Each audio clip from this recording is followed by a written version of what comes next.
लेकर 1900 के बीच में एक और बड़ा बदलाव हुआ और वह था इंडस्ट्रियलाइजेशन। एक ऐसा युग जहां मशीनों का राज था। ग्लोबल होती इस दुनिया में मोस्ट ऑफ द कंट्रीज, बड़ी बड़ी कंट्रीज और हजारों फैक्ट्रियों को सेटअप करना चाहता था, क्योंकि किसी भी काम को करने में जहां एक इंसान को कई दिन और महीने लगते थे, वही इस काम को अब मशीन कुछ ही घंटों में पूरा कर सकती थी। और इसका सिर्फ एक ही मकसद था, ज्यादा प्रोडक्शन मतलब ज्यादा पैसा। लेकिन इस पूरी सिस्टम के अंदर एक फॉल्स था, और ये कि विश्व की ज्यादातर आबादी अपना खुद का व्यवसाय या खेती करती थी और बाकी के लोग वाटर सिस्टम पर भरोसा करते थे, यानी कि exchange and trades of goods. ऐसे में फैक्ट्री में काम करने वालों की बेहद कमी थी और फिर प्रोडक्ट को खरीदने वाले भी कम थे। और बस इस लेरार में बैठे ऊपर कुछ लोगों ने इस पूरे प्रशिया एजुकेशन सिस्टम को मल्टीपल कंट्रीज में इम्प्लीमेंट करना शुरू कर दिया, ताकि आगे आने वाली पूरी जनरेशन मानसिक रूप से उनकी गुलाम बनी रह सके और उन्हें हमेशा यही लगे कि working for some is the only option they have. Bharat में स्थापित करने में सबसे बड़ी और अहम भूमिका निभाई इस एक व्यक्ति थॉमस बेबिंगटन मैकॉले ने, जिसको शायद आप लॉर्ड मैकाले के नाम से भी जानते हो। मैकाले जब भारत आया तो भारत में बहुत जगह घुमा। उसने देखा कि यहाँ सदियों से गुरुकुल नाम की एक पूरा एजुकेशन स्ट्रक्चर चलता है, जहाँ बच्चे नेचर के करीब रहकर अपनी लोकल भाषा में पढ़ाई करते हैं और वो वही सीखते हैं जो आगे चलकर लाइफ में उनके काम आएगा। अपनी खेती, अपना आयुर्वेद, अपनी एस्ट्रोलॉजी, और वो भी इतनी सटीक और वैज्ञानिक तरीके से की जहां इस पूरे प्लेनेटरी सिस्टम को बाकी दुनिया से 200 या 300 साल पहले ही जान पाई। वही भारतीय लोग पिछले कई हजार सालों से अपनी दिनों के नाम तक उन प्लेनेट के नाम के ऊपर रखते हैं, जैसे सोम, मंगल, बुध, बृहस्पति, गुरु, शनि और रवि।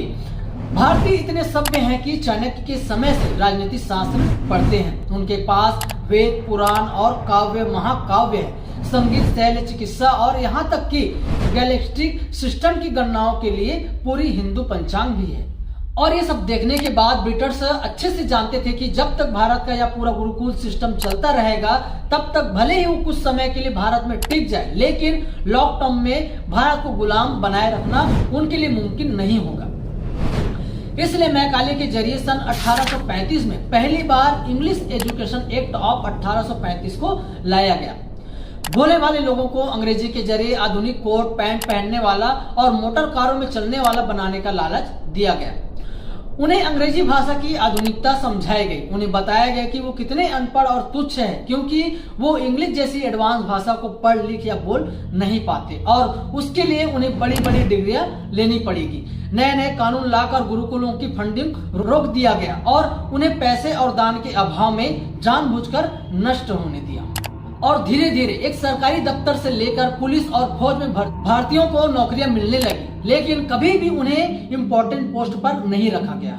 कुछ ही सालों में हर वो नौकरी पेशा व्यक्ति जो उनके लिए नौकरी कर रहा था, आज उनके हर ऑर्डर को अपनी ड्यूटी मानने लगा। नतीजा आजादी के नाम पर मिला उसे इंडियन एजुकेशन सिस्टम। आज भी ये जड़ें इतनी ज्यादा गहरी हैं कि जहां भी कहीं हम किसी अंग्रेज को देखते हैं या उससे मिलते हैं तो उसे अपने आप से बेहतर मान लेते हैं। हमें लगता है कि वह हमसे ज्यादा काबिल है और हम तुच्छ, क्योंकि शायद वो बेहतर अंग्रेजी बोलता है, इसलिए वो शायद जानता होगा। लेकिन वास्तविकता में ये बस एक इमोशन है जिसे हमारे लोगों पर इतना ज्यादा थोपा गया कि आज यह हमारे डीएनए का हिस्सा है। हम साइकोलॉजिकली अच्छी इंग्लिश बोलने वालों को ज्यादा एजुकेट मानते हैं और एंड ट्रस्ट में यही तो असली सब वर्जन है। आए दिन हम खबरों में पढ़ते हैं, देखते हैं कि दुनिया में ओलंपिक खेलों में स्वर्ण पदक बाहर के देश ही ले जाते हैं। हमारा भारत क्यों नहीं? सोचा कभी? दरअसल ये हम लोगों की गलती नहीं, हमारे टीचरों की गलती है। जहां महीने या हफ्ते में बच्चों को एक बार फिटनेस के नाम पर पीटी कराई जाती है, वहीं कुछ महीनों में बच्चों को खेल के नाम पर बैडमिंटन, बैट बॉल, फुटबॉल या अन्य खेल से अवगत कराते हैं। यहाँ तक कि सही ढंग से बच्चों को गाइड और प्रोत्साहन तक नहीं दी जाती। ऐसे में कहां से भारत मेडल लाएंगे? यहाँ तक कि बच्चों को क्रिएटिव और स्किल के बारे में नहीं बताया जाता। जरा सोचो, स्कूल में 8 घंटे के क्लास में बच्चे कुछ नहीं सीख पाते, वहीं 1 घंटे की ट्यूशन क्लास में बच्चों को पूरी कहानी सिखा दिया जाता है। वहीं फिनलैंड दुनिया की बेस्ट एजुकेशन स्कूल है, जहां बच्चों को टेक्नोलॉजी की मदद से internet, AI technology, chat GPT, fake news कैसे काम करती है, इसके बारे में स्ट्रक्चर सही गाइडेंस के साथ बचपन से सिखाए जाते हैं। Media literacy is not one single subject. We talk about fake news. Then in maths, we might focus on statistics and algorithms. The students learn about images, how photos are. We want to inform about all the technological aids and all the new stuff that has been invented. The main goal is that everyone find something where they are good at. For the cameraman, 1 cake for me and 2 coffees. How much is it? €2 and 60 cents. How much change? €2 and 40 cents. And there's even a PlayStation in the corner. वही भारत में बच्चों को annual day के मौके पर ये सब annual day के मौके पर ये सब सिखाई जाती है। पेरेंट्स भी बीच में बैठकर ताली बजाती है। भारत में 10-10 साल तक एक ही चैप्टर पढ़ाया जा रहा है। कितने प्लेनेट है सोलर सिस्टम में, वही बच्चों वाली चीज। अरे भाई, हफ्ते में एक दिन टीवी स्क्रीन लगा दो, टीचर बच्चे के साथ बैठकर देखेंगे, दुनिया के बारे में बताओ कि ये दुनिया कैसे सिस्टम से काम करती है, प्रैक्टिकल के माध्यम से होनी चाहिए। आपके माँ बाप या शायद अपने बच्चों को हमेशा बड़ी स्कूल या यूनिवर्सिटी में पढ़ाने का सपना देखा ताकि उसे पढ़ा लिखा कर एक बड़ी जॉब मिल जाए, लेकिन हुआ क्या?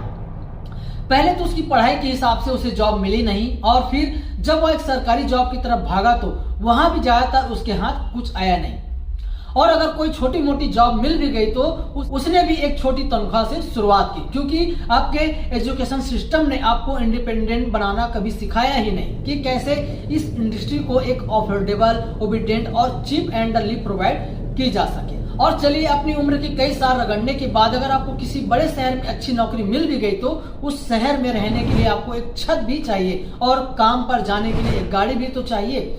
उसके लिए पहले आप एक होम लोन लेते हो और उसके बाद एक कार लोन, क्योंकि आपको एक सोसाइटी में स्टेटस भी दिखाना है, वरना सोसाइटी के पढ़े लिखे लोग आपको पिछड़ा हुआ मानेंगे, ठीक वैसे जैसे कि अंग्रेज माना करते थे। एंड देन ऐसा करते करते एक दिन आपको रियलाइज होता है कि सैलरी तो हमेशा हैंड टू माउथ ही रही, महीने के महीने आपके पास पैसे आते रहे, लेकिन हाथ में कुछ बचा ही नहीं।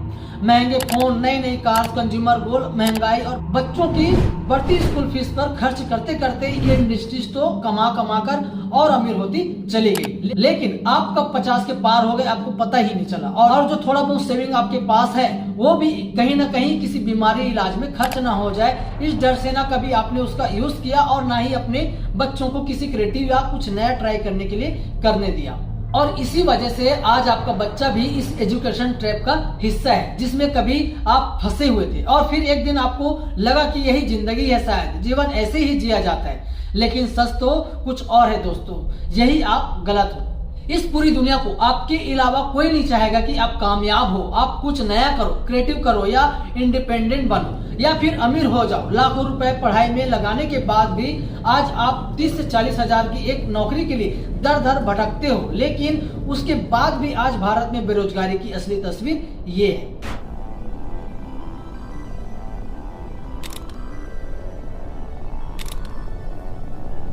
लेकिन क्या इसका मतलब ये है कि किसी को स्कूल या कॉलेज नहीं जाना चाहिए, पढ़ाई छोड़ देनी चाहिए या फिर नौकरी करना सही नहीं है? तो मेरा जवाब है बिल्कुल भी नहीं। जैसा कि मैंने पहले भी कहा कि हमें सिर्फ एजुकेट नहीं चाहिए बल्कि ज्यादा से ज्यादा एजुकेटेड चाहिए। अगर आप प्रैक्टिकल देखें तो प्रॉब्लम नौकरी करने में नहीं है, बल्कि समय रहते खुद को अपग्रेड ना करना, अपने स्किल पर काम न करना, ये है एक प्रॉब्लम।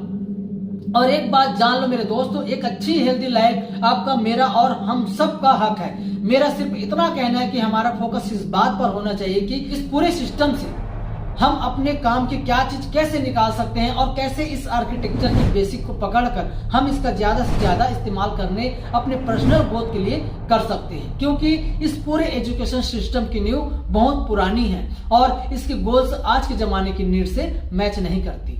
देखो दोस्त, बड़ी बात यह है कि सबसे पहले हमें इस अवधारणा को तोड़ना होगा कि अगर कोई व्यक्ति कम पढ़ा लिखा है या उसके पास कोई स्पेसिफिक डिग्री नहीं है या फिर उसके किसी सब्जेक्ट में कम मार्क्स आया है तो अपनी लाइफ में कुछ अच्छा नहीं कर सकता। क्योंकि अगर यह बात सही है तो फिर धीरू भाई अंबानी, सचिन तेंदुलकर, विराट कोहली या फिर नीरज चोपड़ा, हर एक अचीवमेंट झूठा है। हम में से हर एक के पास आज दो विकल्प हैं, एक कि सब कुछ इग्नोर करके जो जैसा चल रहा है वैसा चलने दे, या फिर दूसरा विकल्प है हम अपने आप को, बच्चों को और ज्यादा एक्सपोजर, क्रिएटिविटी सिखाएं। उन्हें स्पोर्ट्स में आगे बढ़ने की प्रेरणा दी। उन्हें संस्कार से जोड़कर किसी भी स्किल पर जोर देना सही विकल्प होगा।